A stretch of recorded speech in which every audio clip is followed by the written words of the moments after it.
বিকেলে চায়ের সাথে বলেন, বাচ্চার টিফিনে বলেন, যদি খেতে মন চায় এভাবে বাসায় একবার হলে প্যানকেকগুলো বানিয়ে দেখতে পারেন।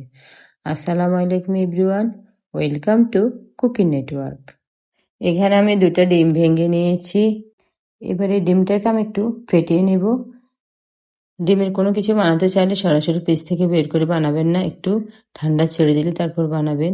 মেজারমেন্টের 1 কাপ দিচ্ছি চিনি। যেহেতু আমি পরিমাণ মতো সবকিছু দিব, তাই মেজারমেন্ট কাপগুলোই নিয়েছি। এই চিনিটাকে আমি ভালো করে মিশিয়ে নেব যতক্ষণ পর্যন্ত সাদা ফোম না হয়।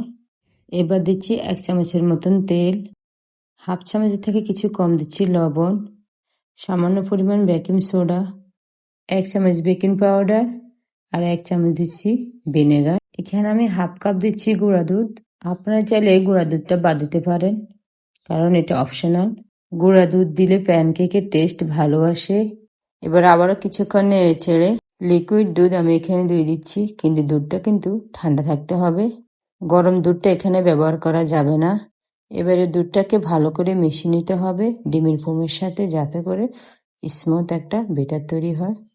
ডিম আর দুধটা যখন মিশে যাবে তখন এর মধ্যে আমি মেজারমেন্টের 1 কাপ দিব ময়দা। আমি এখানে ময়দাটা একসাথে দিতে যাব না, অল্প অল্প করে আমি এই ময়দাটা মেশাবো। একসাথে দিতে গেলে হয়তো বেশি পড়ে যেতে পারে, তখন আমার এই ব্যাটারটা ঘন হয়ে যাবে। এগুলো নেড়ে চেড়ার পর আমার মনে হচ্ছে আরেকটু ময়দা লাগবে, তখন আমি আবারও দিচ্ছি আরেকটু ময়দা। এই ব্যাটারটা কিন্তু জোরে ফেটিয়ে নেবেন না, আলতো হাতে করতে হবে, তা না হলে ডিমের যে ফোমটা আছে সেটা নষ্ট হয়ে যেতে পারে, তখন প্যানকেকগুলো আর ভালো হবে না।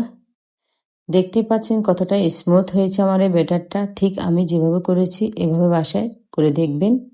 10 থেকে 15 মিনিট এই ব্যাটারটাকে একটু রেস্টে রেখে দেবেন, তারপর আপনি বানাতে যাবেন। প্যানটা একটু গরম হয়ে আসলে আমি টিস্যুর মধ্যে কিছু তেল দিয়ে প্যানটাকে একটু মুছে দিচ্ছি।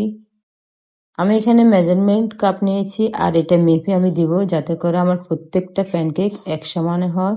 5 থেকে 6 মিনিট লাগে একটা প্যানকেক হতে।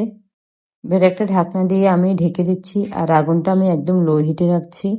এবার ঢাকনাটা সরিয়ে আমি প্যানকেকটাকে উল্টিয়ে দিচ্ছি আর দেখতে পাবেন মাশাআল্লাহ কতটা সুন্দর হয়েছে আমার এই প্যানকেকগুলা।